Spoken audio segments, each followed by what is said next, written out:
وما لنا ألا نتوكل على الله وقد هدانا سبلنا. Berkahnya. Sedang Allah Subhanahu wa taala dalam Al-Qur'an kan memerintahkan kepada manusia sekalian untuk memakan makanan yang halalan thayyiba. Makan yang halal dan kemudian thayyib. Nah, di sini di antara makanan-makanan yang halal dan makanan-makanan yang thayyib ada pula makanan-makanan yang mengandung keberkahan. Nah, Al-Qur'an menyampaikan itu di dalam surah An-Nur, di antara yang berkah adalah zaitun. Dia tumbuh dari syajarah mubarakah, dari pohon yang diberkahi. Kemudian di hadis ini tamar, itu kurma, itu juga memiliki keberkahan, maka makan itu. Ini salah satu bentuk tabarruk yang disyariatkan. Jadi kalau antum mau tabarruk, tabarruklah yang disyariatkan. Tabarruk itu masih mencari keberkahan. Ada banyak nanti sunnah-sunnah yang mengajarkan kita untuk tabarruk, mencari keberkahan itu. Salah satunya makan seperti ini, makan makanan yang memang disebutkan oleh syariat ada keberkahannya. Kemudian makan di waktu-waktu yang ada keberkahannya, seperti makan sahur, itu waktunya berkah. Nah, Nabi SAW dalam hadis lain bersabda, tasahharu fa inna fis sahuri barakah. Karena di waktu sahur ada barakah dan makan sahurnya juga barakah. Makanan yang dimakan di waktu itu ada berkahnya. Waktu yang dijadikan untuk makan di situ ada keberkahannya. Kemudian di antara keberkahan yang lain adalah menghabiskan sisa-sisa makanan yang kita makan di masing-masing tempat makanan kita itu sampai sehabis-habisnya gitu kan. Bahkan Nabi memerintahkan seseorang itu untuk menjilat jarinya, falyal'aqaha aw yul'iqaha, hendaknya dia jilat atau dia jilatkan kepada istrinya. Salah satunya apa? Sebabnya karena engkau tidak mengetahui di mana keberkahan dari makanan itu dijadikan. Nah, pada saat makanan terhidang, Allah Subhanahu wa taala menurunkan keberkahan dari langit, sebagaimana sabda Nabi, innal barakata tanzilu wasatat ta'am. Keberkahan itu turun di tengah-tengah makanan yang terhidang. Maka Nabi menyatakan bersabda sebagai adab kita ketika makan dari pinggir. Jangan memulai dari tengah. Ketika nanti dimulai dari tengah, keberkahan tersebut akan terputus untuk sampai ke pinggir-pinggir makanan tersebut. Ini pula yang menjadikan sebagian salaf belum mau memulai makannya sebelum berdoa terlebih dahulu. Yang doanya antum masyhur sudah mungkin diajarkan di TK-TK Islam, alhamdulillah.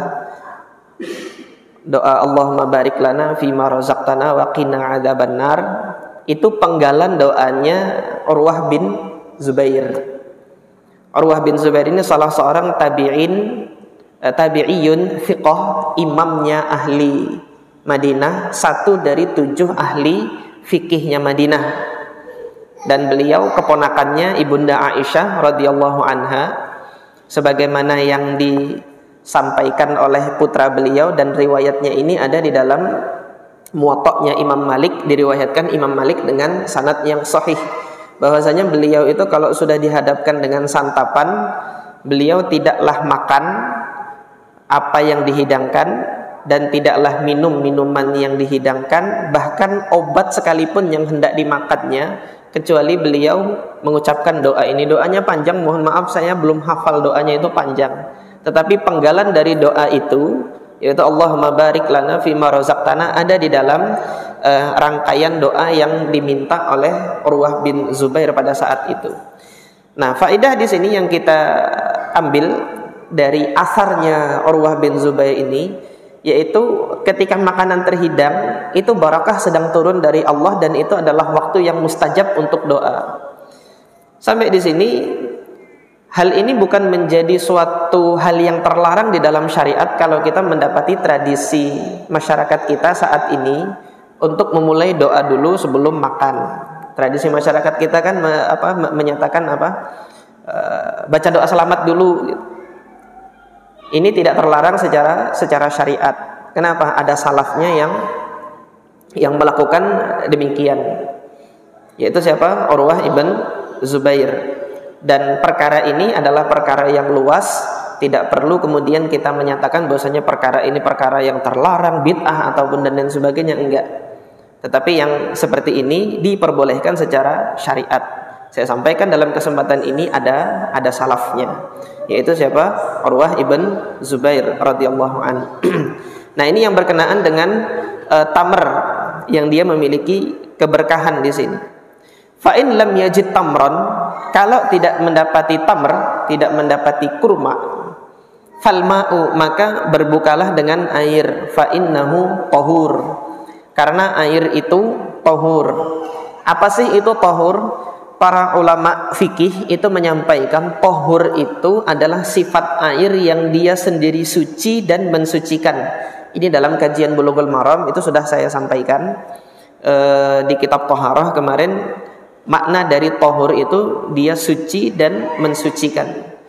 Nah, yang kita ambil di sini adalah sifat keduanya di tahur ini. Mensucikan itu menghilangkan dan mengangkat. Mengangkat apa? Dalam syariat kan menghilangkan najis dan menghilangkan hadas.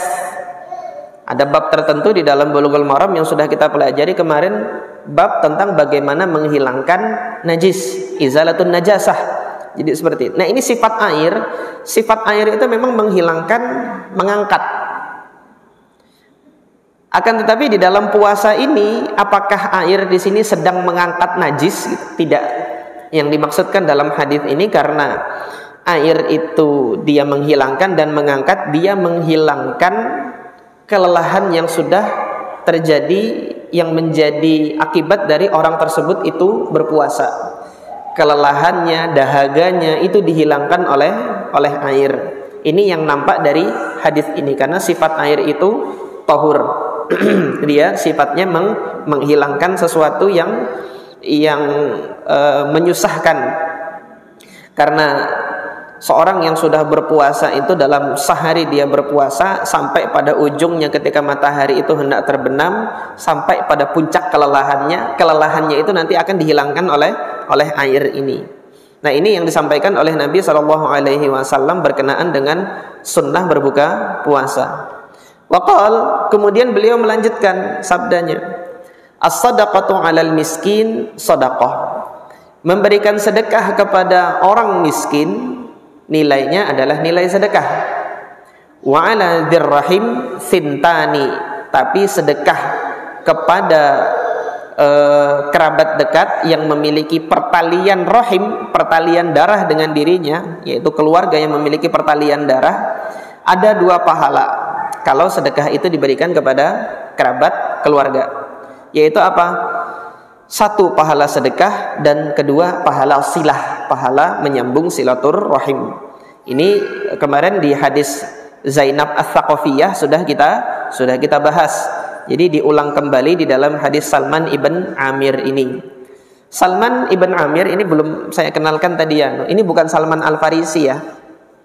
Salman ibn Amir ini beliau dari kabilah Ad-Dabbi, dan beliau setelah wafatnya Nabi SAW pindah berhijrah ke Basrah, dan ilmu beliau ini disebarkan di wilayah Basrah. Ada sedikit keterangan tentang Salman ibn Amir ini. Artinya tidak banyak keterangan yang kami dapati di dalam kitab-kitab rijal mengenai biografi Salman ibn Amir Ad-Dabbi ini.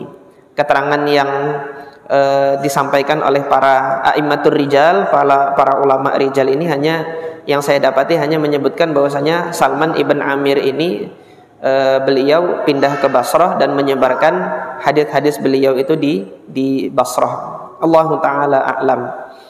Nah, ini insyaallah hadis yang pelajaran yang bisa kita ambil dari hadis Salman ibn Amir Ad-Dabbi ini. Diriwayatkan oleh Al-Imam At-Tirmidzi dan dihasankan oleh beliau. Al-Imam At-Tirmidzi mengatakan qala haditsun hasan. Beliau mengatakan hadis ini adalah hasan.